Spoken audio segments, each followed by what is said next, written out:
말씀은 실은 무엇에 대한 주제냐면 스트레스입니다. 여러분 스트레스 좀 받으세요?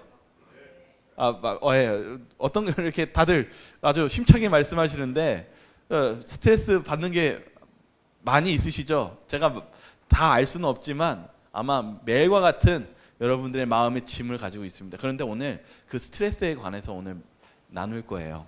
근데 먼저 우리 시작하기 전에 먼저 시편 55편에 있는 말씀을 먼저 읽고 저희가 오늘 말씀을 같이 나누기를 원합니다. 먼저 성경절 같이 한번 읽어보겠습니다.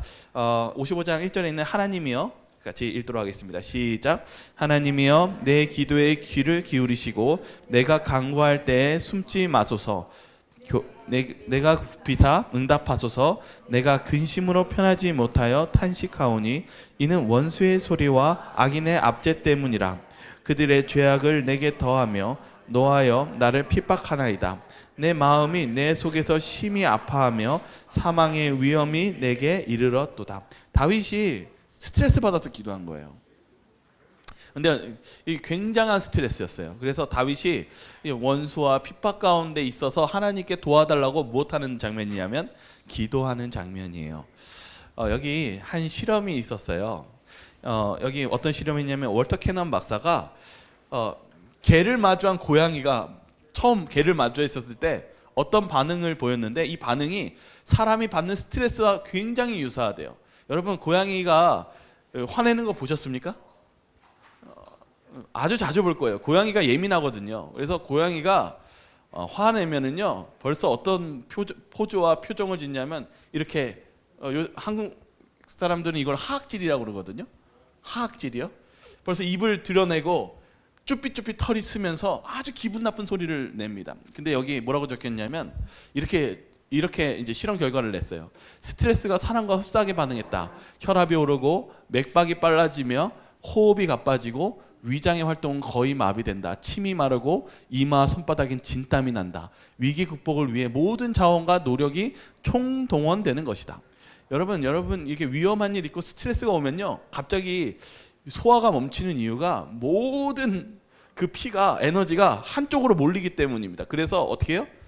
근육이 위축되고 힘이 들어가고 이러는 것은 그 위기를 돌파하기 위해서 모든 에너지를 한 곳에 모으기 때문에 엄청난 힘과 에너지와 그런 일들이 벌어집니다. 그런데 문제는 그 후에요.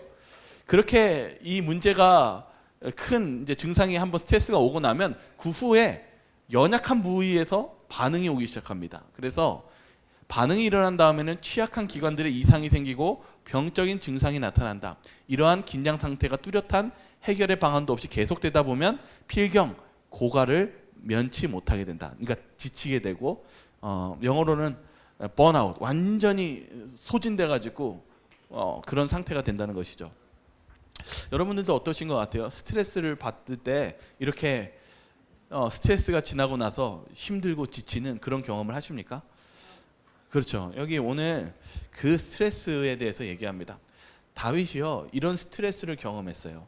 그래서 다윗이 이제 스트레스를 경험하는데 너무 괴로우니까 이런 표현을 하기 시작해요. 시편 55편 6절에 있는 말씀입니다. 같이 한번 읽어보겠습니다. 시작. 나는 말하기를 만일 내게 비둘기같이 날개가 있다면 날아가서 편히 쉬리로다. 실은 이 55편의 이 성경절 내용은요 배신당한 내용이었어요. 그래서 이 다윗이 가장 가까운 친구에게 배신을 당하고 너무나 많은 스트레스 속에서 무엇하기를 원하냐면 내가 비둘기가 돼서 여기 이 시편 주석에는 이렇게 적혀 있어요. 이 공궁에서 멀리 나가서 설령 광야라 하더라도 편히 쉴 수 있는 먼 곳으로 피할 수 있도록 비둘기의 날개가 있었으면 하고 바란다. 여러분들도 너무 스트레스 받거나 누군가 나를 괴롭히거나 여러 가지 고민과 괴로움이 있었을 때 훌쩍 아무도 없는 곳에 떠나고 싶은 그런 마음이 드십니까? 다윗이 나 떠나고 싶어 이렇게 그런데 어떤 곳이라도 좋아요? 광야 같은 곳이라도 좋다는 것입니다. 여러분 우리는요 어려운 일이 생기고 스트레스가 생기면요 광야에 조용한 곳에 있기 원하고 때로는 그것에 내가 있는 처한 곳에 벗어나기를 소망합니다. 그런데 제가 드리고 싶은 질문은 이거예요. 여러분들이 그 문제를 해결하기 위해서 거기에서 관두거나 거기에서 벗어나거나 아예 정말 적막한 곳에 가면 그 문제가 진정으로 해결되느냐 이 질문입니다. 우리가 생각하는 도피하고 피하는 것, 그것이 우리가 진짜 해결되는 질문인지에 대해서 설명하는 성경절입니다.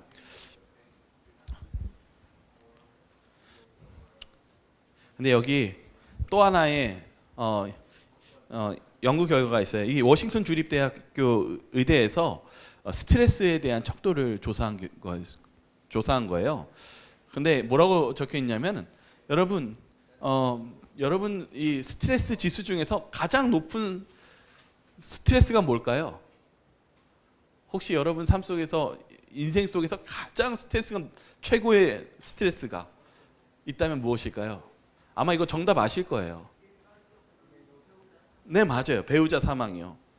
그리고 두 번째가 뭐냐면은 이혼입니다. 이게 쭉 보면은요, 가까운 가족이 사망하고 그리고 결혼, 뭐 가족의 병 이런 내용이요.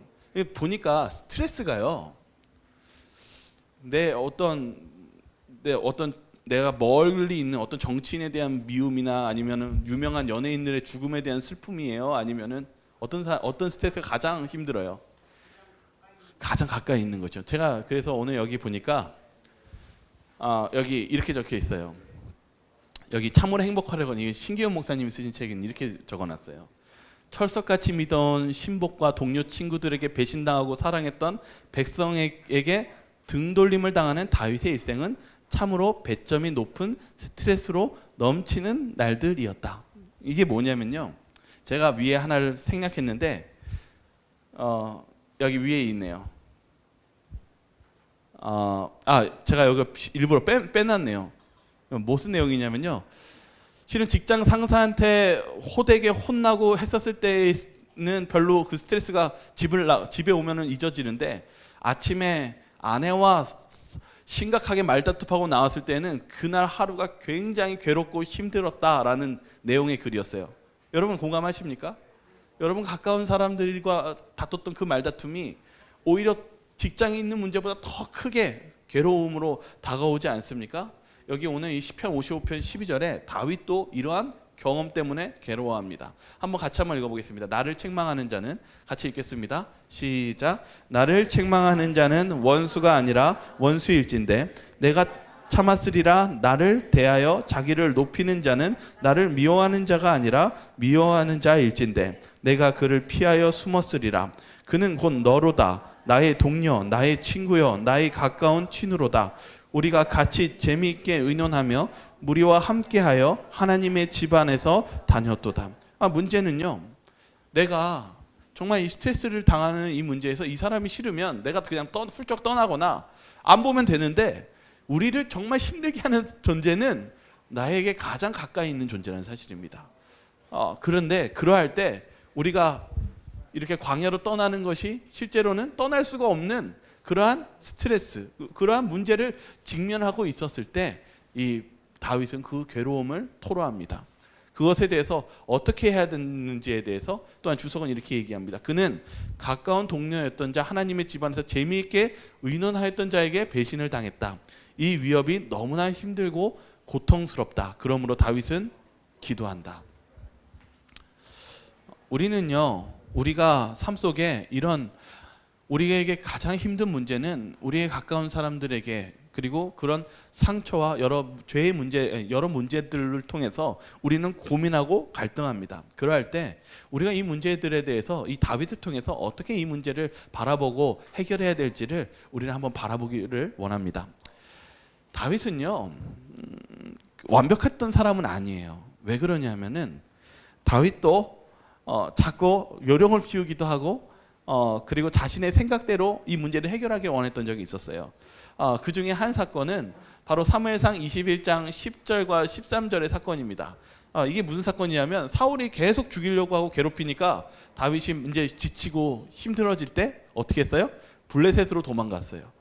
블레셋으로 도망갔을 때 누군가가, 실은 다윗은 자기가 이제 수염도 길르고 그 미소년일 때가 아니라 이제는 이제 장정이 되어서 얼굴이 좀 안 보이기 때문에 못 알아볼 줄 알았는데 그들 중에 한 명이 다윗을 알아보기 시작합니다. 그때 다윗이 어떻게 하는지를 보겠습니다. 사무엘상 21장 10절과 13절입니다. 같이 읽겠습니다. 시작. 그날에 다윗이 사울을 두려워하여 일어나 도망하여 왕 아기스에게로 가니 그들 앞에서 그의 행동을 변하여 미친 채 하고 대문짝에 그적거리며 침을 수염에 흘리매. 다윗이요, 문제가 발생하고 그 스트레스를 통해서 도망쳤지만 도망치는 가운데서 그가 도망치는 곳이 이 블레셋이라는 곳에 갔었을 때 그가 적발되었을 때 어떻게 했어요? 어떻게 모면했어요? 미친 채 했어요. 침을 수염에 바르고 대문짝에 막 그적거리며 완전히 미친 사람 지금 하면서 그의 생명을 건졌습니다. 여러분들은 이 문제를 어떻게 바라보십니까? 특별히 이 부분에서 부조화 선지자를 통해서 우리는 다윗이 어떠한 문제를 있었는지를 우리가 잘 이해할 수 있습니다. 제가 읽겠습니다. 다윗 가드왕 아기스에게로 도망하였다. 이는 그가 사울의 영토보다 그의 백성의 원수들 가운데가 더 안전하다고 느낀 때문이었다. 이스라엘의 원수에게 피신처를 구했던 다윗은 자신이 큰 위험 가운데 있음을 알았다. 그러나 그는 미친 것처럼 가장하여 그의 원수들을 속여 도망하였다. 다윗의 최초의 과오는 노베서 하나님을 불신한 것이었고, 두 번째 잘못은 아기스 앞에서 행한 기만이었다. 다윗은 고상한 품성의 특성을 드러내었고 그의 도덕적 가치는 그로 하나님의 총애를 받게 하였었다. 그러나 그에게 시련이 이를 때 그의 믿음은 흔들리고 인간적 약점을 나타내었다. 쫓기고 박해를 당할 때 그는 곤란과 고통으로 인하여 하늘에 계신 아버지를 그의 안목으로 거의 볼 수 없었다. 다윗이요, 믿음이 약해져서 무엇하기 시작했냐면은 나 블레셋에 있는 것이 안전하다고 생각해서 거기로 피신했습니다. 그런데 그 문제가 더 큰 야기를 일으키게 되었고, 다윗은 결국 어떻게 했어요? 고상했던 그의 품격을 다 무너뜨리고 어떻게 했습니까? 미친 척하며 그의 생명을 구걸하며 그가 살게 되었습니다. 결론적으로 얘기하면은, 여러분, 우리가 생각하는 그의 인간적인 방법이, 다윗의 방법이 결국은 성공했습니까? 실패한 것입니까? 실패한 것입니다. 우리는요, 다윗이요, 이 문제를 통해서 시편을 쓰면서 깊이 곰곰이 생각했어요. 이렇게 하는 것이 아니구나. 내가 이 스트레스가 오고 굉장히 고민이 되었을 때 내가 훌쩍 떠나고 싶다 이렇게 얘기하는 그 비둘기같이 묘사했지만은 이게 진정한 해결이 아니구나라는 것을 여기서 깨닫기 시작합니다. 그래서 이제 다윗이 무엇하기를 소망하냐면 이렇게 고백합니다. 이것은 다윗이 55편을 쓴 내용은요, 자기가 깨닫는 것뿐만 아니라 자신의 부하들과 자신의 백성들에게 이것을 알려주기 위해서 이 자신의 그 경험을 고백하면서 이렇게 얘기합니다. 어떤 고백인지 한번 보겠습니다. 한번 같이 한번 읽어보겠습니다. 시편 55편 22, 23절입니다. 내 짐을, 시작. 내 짐을 여호와께 맡기라. 그가 너를 붙드시고 의인의 요동함을 영원히 허락하지 아니하시리로다. 하나님이여, 주께서 그들로 파멸을 웅덩이에서 빠지게 하시리이다. 피를 흘리게 하며 속이는 자들을 그들의 날에 반도 달지 못할 것이나 나는 주를 의지하리이다. 다윗이 깨닫는 게 있어요. 무엇하기로 결심합니까? 내 짐을 이제 무엇하기로 했어요? 여호와께 맡기자. 이게 다윗이 찾은 정답이었습니다. 그렇게 하면 무엇한다는 걸 약속했을까요? 이것을 이해하기 위해서 베드로가 말한 우리 베드로전서를 보면 됩니다. 제가 읽겠습니다. 그러므로 하나님의 능하신 손 아래에서 겸손하라. 때가 되면 너희를 높이시리라.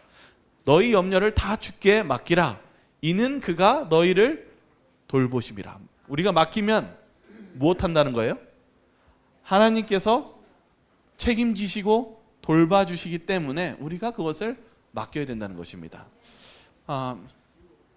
저는요, 이게 성경을 읽다 보면은요, 이 성경이요, 연결되어 있다는 걸 느끼게 돼요. 오늘 시편 55편에서 이 다윗이 너무 힘들어서, 이 배신 속에서, 공격 속에서 너무 괴로워서, 그런데 피할 수도 없어요. 피할 수도 없는 괴로움 속에서 뭘 깨달았어요? 내가 내 식대로 하면서 오히려 더 어려워지고 하나님께 맡겨야 됨을 깨달으면서 뭐라고 했냐면, 나 비둘기가 됐으면 좋겠다 이렇게 얘기했죠. 근데 56편의 제목을 한번 읽어보세요. 56편의 제목이 이렇게 적혀 있어요. 이제 다윗이 다른 장면이에요. 도망가는 장면인데 이어지는데 이렇게 썼어요. 인도자를 따라 요납, 엘렘, 루오김에 맞춘 노래 이렇게 썼어요. 제목을요. 이게 무슨 뜻이냐면요. 요납, 엘렘, 루오김이 먼 상수리 나무에 앉은 비둘기 제목이에요. 아까 다윗은 뭘 소망했냐면 나 비둘기가 돼서 여기에 떠나고 싶어 이렇게 얘기해서 광야라도 좋아라고 했는데 이 비둘기가 어디에 도착했어요?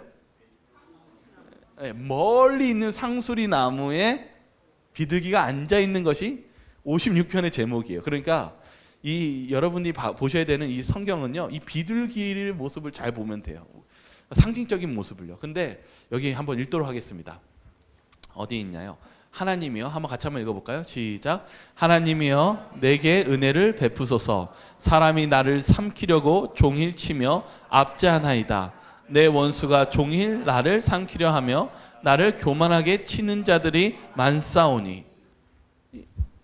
여기가 바로 이 블레셋에서 도망가는 가운데에서 다윗이 기도하며 하나님께 도움을 요청하는 장면입니다.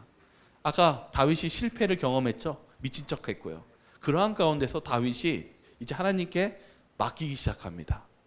하나님께 맡기는 것.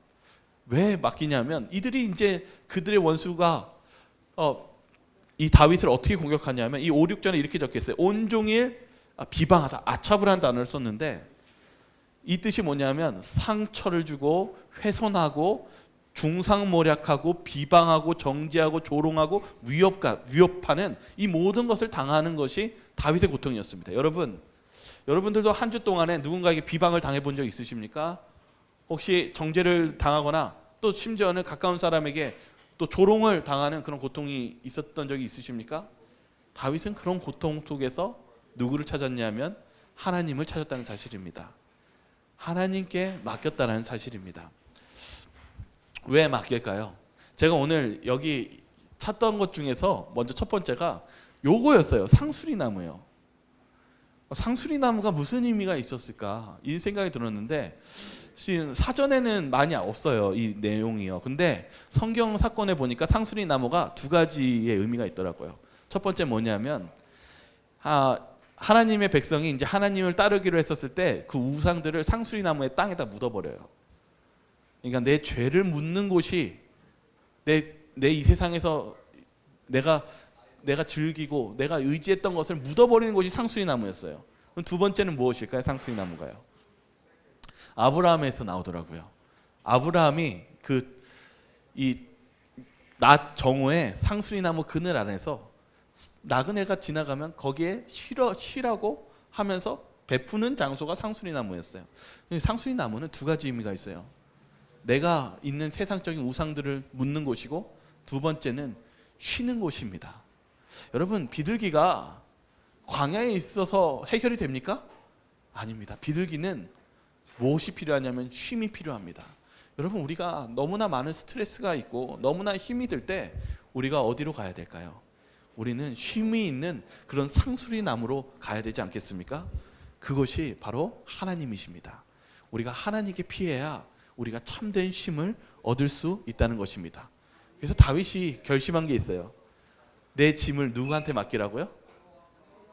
하나님께, 여호와 하나님께 맡기라라고 얘기합니다. 왜 그럴까요? 이 부분에 대해서 56절은 이어져서 이렇게 설명합니다. 7절과 8절입니다. 같이 한번 읽어보겠습니다. 그들이 앙을 행하고야 완전하오리까. 하나님이여 분노하사 뭇 백성을 낮추소서. 나의 유리함을 주께서 계수하셨사오니 나의 눈물을 주의 병에 담으소서. 이것이 주의 책에 기록되지 아니하였나이까. 다윗이 생각해요. 억울하게 당하고 억울하게 모욕을 당하고 심지어는 죽이려고 하고 쫓아오는, 그러고 도망가고 있는 가운데서 다윗이 무엇을 깨닫냐면 하나님의 말씀을 깨닫습니다. 하나님께 왜 맡겨야 될까? 이렇게 억울한 일, 힘든 일이 있었을 때 왜 하나님께 맡겨야 될까? 그때 이렇게 얘기합니다. 뭐라고 얘기했냐면 자신이 억울하고 심지어는 죽임을 당하는 그런 도망치는 가운데서 내가 왜 하나님께 의지하고 하나님을 통해서 내가 쉼을 얻을 수 있는지에 대해서 이렇게 설명합니다. 나의 유리함을, 나의 억울함을 주께서 무엇 하신다고요? 계수한다, 수를 샌다 이 뜻이거든요. 이 부분에서 이 두란노 주석에는 이렇게 적혀 있어요. 하나님이 자세히 세는 것은 잊지 않고 마음에 새겨 책에 기록하는 것을 의미할 것이다. 하나님은요 세는데요 얼마나 잘 세시냐면은요 이 눈에 보이는 것만 세는 게 아니라 무엇도 세세요? 마음의 생각과 동기와 악한 감정 모든 것들을 다 무엇 하신다고요? 계수하신대요. 그러면서 이렇게 얘기합니다. 나의 눈물을. 다윗이 다윗의 인생에 억울한 일이 있었을까요? 너무 많고 너무나 속상하고 그러면서도 도망치면서도 그 하나님께 그런 눈물을 흘리면서 억울한 가운데 이 눈물을 호소했을까요? 호소했습니다. 여기 보면은 얼마나 많은 눈물을 흘렸겠습니까? 다윗이요. 그런데 뭐라고 적혔냐면 나의 눈물을 주님의 병에 담아달라고 얘기합니다. 근데 이 병이 무슨 병이냐면요 물을 담는 가죽 부대예요. 이때 당시 여러분 새 포도주는 새 가죽 부대에 담으라고 그랬죠. 여러분 가죽 부대가 작을까요? 클까요? 이 짐승의 가죽 부대가 보통 양 한 마리 통째를 이렇게 만들거든요. 여러분의 눈물을 하나님의 가죽 부대에 담는다면 충분히 담고도 남을까요? 왜 여러분 어떤 분들은 1리터는 더 되신다고 얘기할 수도 있으시겠지만 충분히 1리터도 넘습니다. 하나님은요 여러분의 슬픔을요 다 충분히 담을 만큼 넓으신 그러한 가죽 부대를 가지고 계십니다. 여러분 이게 은혜예요. 그러니까 다윗은 무엇에서 위로를 받냐면 내 슬픔, 내 고통 이것들을 하나님께서 다 보시고 그것을 보관하시고 알고 계신다라는 것을 다윗이 믿는 것입니다. 그래서 다윗은 뭘 보냐면 이걸 봐요. 이게 무슨 표현이냐면 주께서 주의 책에 기록되지 아니하였나이까 하나님께서 그것을 기록하신다는 것이죠. 하나님은 다 기억하시지만 그것을 더 확실하게 해서 기록까지 하신다는 것이죠. 이 부분에 대해서 이 자서전 332페이지에 이렇게 적혀 있습니다. 여호와의 눈이 모든 사업과 계획 각 사람의 마음에 품은 생각을 굽어 보신다. 그분께서는 사물을 관철하시어 마음속의 생각과 의향을 알고 계신다. 암암리의 한 행위나 계획, 마음의 공상과 심중의 생각 등을 마치 펼쳐진 책을 보듯이 모두 알고 계신다. 모든 언행과 동기는 내가 내 행위를 아노니라고 말씀하신 마음을 살피는 위대한 분의 기록책에 빠짐없이 기록된다. 하나님은요 다 알고 계시고 모든 것을 다 기록해 놓고 계신다는 사실입니다. 그걸 통해서 우리가 알 수 있는 게 뭘까요?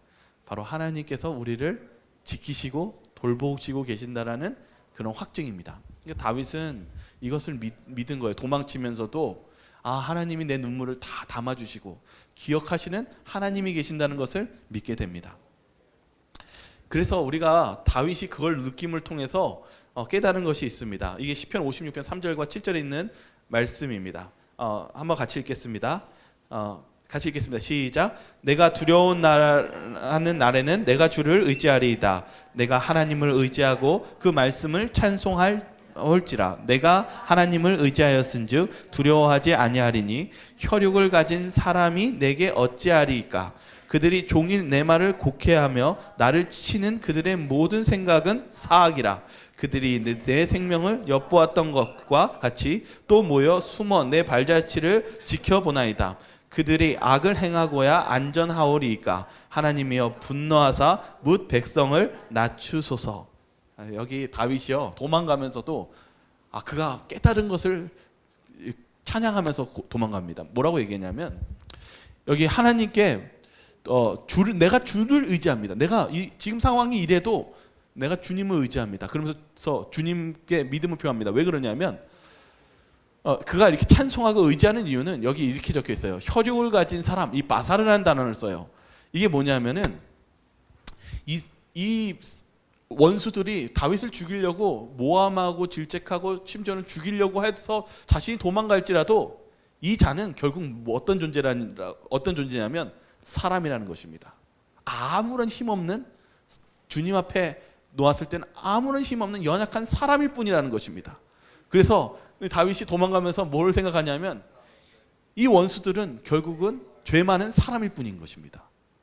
아무런 그 힘이 없는 사람일 뿐이고 내가 진정한 두려워하고 의지해야 될 분은 하나님밖에 없다는 것입니다. 그것을 깨달으면서 그가 누구를 의지한다고요? 하나님을 의지한다고 고백합니다. 여기 이 부분에 대해서 주석도 이렇게 얘기하고 있어요. 이렇게 기록하고 있습니다. 혈육을 가진 사람 바사르, 사람에 지나지 않는 자를 두려워할 필요가 없다는 것을 깨달았다.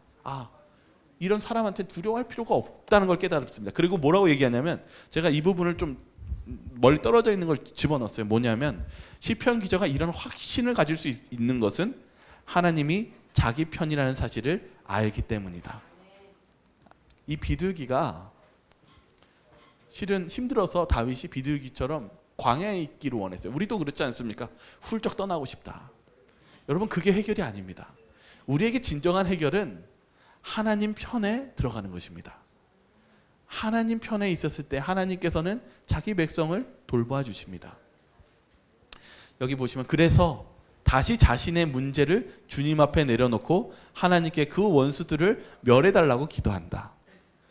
다윗은 얘기해요. 하나님, 제가 하나님 편에 들어가서 하나님의 그 상수리 나무에 들어가니 하나님이 저를 책임져 주시고 돌봐 주십시오. 그리고 하나님의 방법대로 그 원수들을 심판해 달라고 기도합니다. 그것이 다윗의 믿음이었습니다. 여러분, 이게 이 성경절을 통해서 저희가 배울 점이 있어요. 링컨이에요.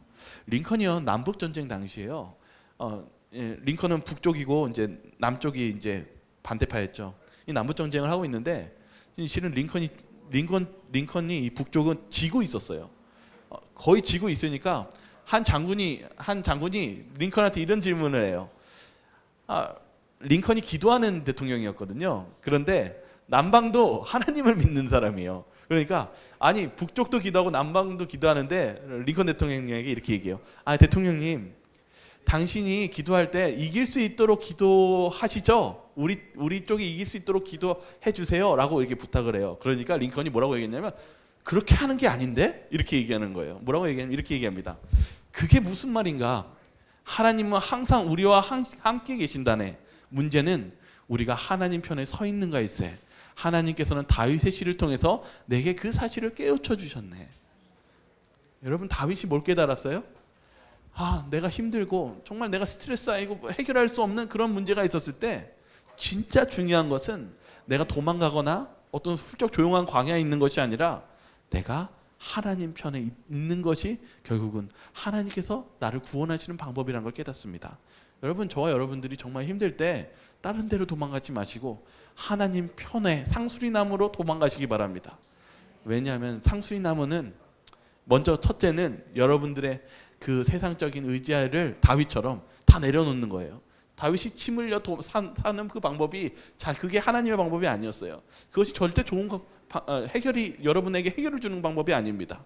진정한 해결은 하나님께 내 모든 짐을 맡기는 것입니다.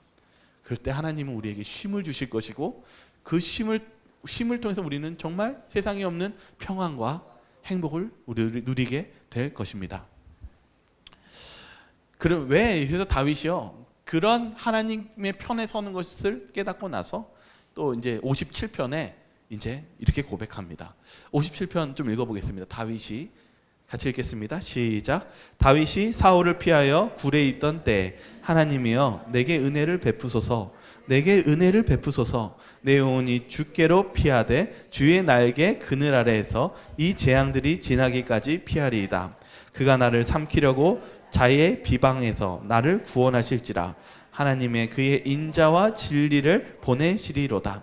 여기 보세요. 이어지죠. 54장, 55장, 55장, 56장, 57장이 이 비둘기로 가는데, 이제 비둘기가 상수리 나무를 피해서 이제 심지어는 자신이 이제 사울 왕의 죽임을 당해서 도망치는데 이제는 누구를 의지합니까? 하나님께 자신의 짐을 맡깁니다. 어떻게 표현하냐면 이렇게 표현했어요. 어디로 피했대요? 내 영혼이 주께로 피하되. 좀 구체적으로 이렇게 표현합니다. 주의 날개 그늘 아래에 피했다고 얘기합니다.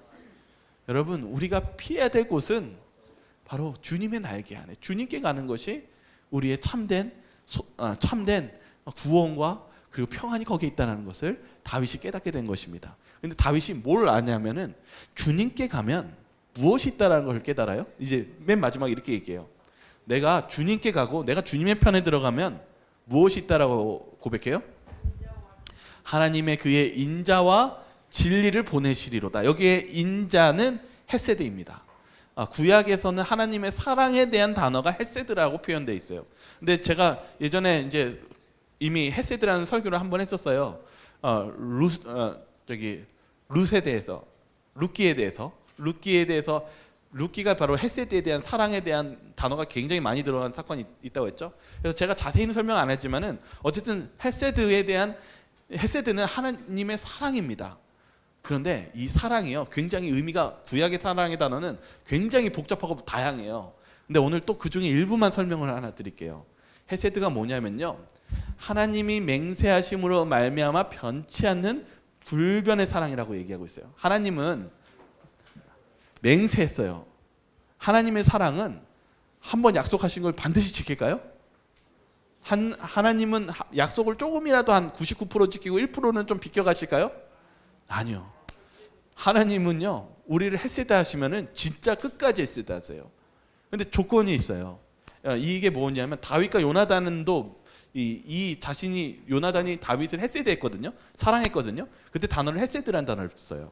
그리고 다윗도 요나단도 다윗을 서로 헤세드했다고 얘기해요. 그게 뭐냐면 요나단이 다윗을 너무 사랑해가지고 헤세드하는 표현은, 그래서 헤세드하는 표현을 통해서 요나단이 다윗을 얼마만큼 헤세드했어요? 사랑했어요? 자기의 뭐만큼요? 목숨만큼 사랑했어요. 그래서 심지어는 다윗을 어떻게 했냐면 여러 목숨에서 구원해 줬어요. 근데 요나단이 이렇게 얘기했어요. 다윗아, 내가 너를 정말 사랑하는데, 헤세드하는데 내가 혹시라도 잘못되면 내 가족들을 못 해줄 수 있니? 라고 질문했냐면 헤세드 해줄 수 있니? 이렇게 질문해요. 그래서 다윗이 안타깝게도 요나단은 죽지만 그 요나단이 남은 그 후손이 있었을 때 다윗이 그를 보살펴주고 그리고 자신의 그 식탁에 같이 앉게 합니다. 이 헤세드는요, 책임을 갖는 거예요. 내가 그의 안에 있고 그가 내 안에 있는 것처럼 내가 이 관계 속에서 하나님의 백성이 된다면은, 하나님의 백성의 하나님 안에 들어온다면 그 하나님께서는 그 사람을 끝까지 책임져 주시고 헤세드하는 그런 관계를 가지고 있습니다. 그래서 하나님은요, 지금 이 다윗이 뭘 얘기하는 거냐면, 내가 주님의 편에 섰을 때 하나님께서는 나를 무엇 해주실 걸 믿는 것입니까? 끝까지 나를 책임져 주시고 불변의 사랑으로 돌봐 주신다는 것을 믿는 것입니다. 여러분, 그런 좋으신 하나님이 계십니다. 여러분들이 힘들 때 그런 능력과 그리고 변찮는 사랑인 하나님께 나아가시길 바라겠습니다. 다윗이 그걸 찬양해요. 시편 57편 6절에 그가 도망가면서도 이제는 깨달아요. 내가 이제 하나님 편에 있으니까 내가 뭐 하겠다? 내가 죽지 않고 무엇할 수 있겠다를 깨달아요. 내가 살고 구원받을 수 있겠다는 걸 깨달아요. 그래서 찬양합니다. 시편 57장 6절에 있는 말씀 같이 읽겠습니다. 그들이 내 걸음으로 막으려고 그물을 준비하였으니 내 영혼이 억울하도다. 그들이 내 앞에 웅덩이를 팠으나 자기들이 그 중에 빠졌도다. 네, 뭐라고 얘기하고 있습니까? 자기를 죽이려고 그물을 준비했지만 결국 하나님께서는 그 그물을 그들에게 역으로 사용하셔서 심판하실 것을 믿으며 찬양하며 감사합니다. 여러분, 그런 하나님을 의지하시길 바라겠습니다. 네, 마지막 하나만 말씀드리고 마치겠습니다. 여러분, 여기 비둘기가 보이시죠? 여러분들의 그 스트레스가 쌓이는 그 문제를 어떻게 하시겠습니까? 광야로 가시겠습니까? 아니면 먼 상수리 나무에 앉으시겠습니까? 저와 여러분들이 쉼이 있는 그 상수리 나무로 다 가시길 바라며 오늘 말씀을 마치도록 하겠습니다.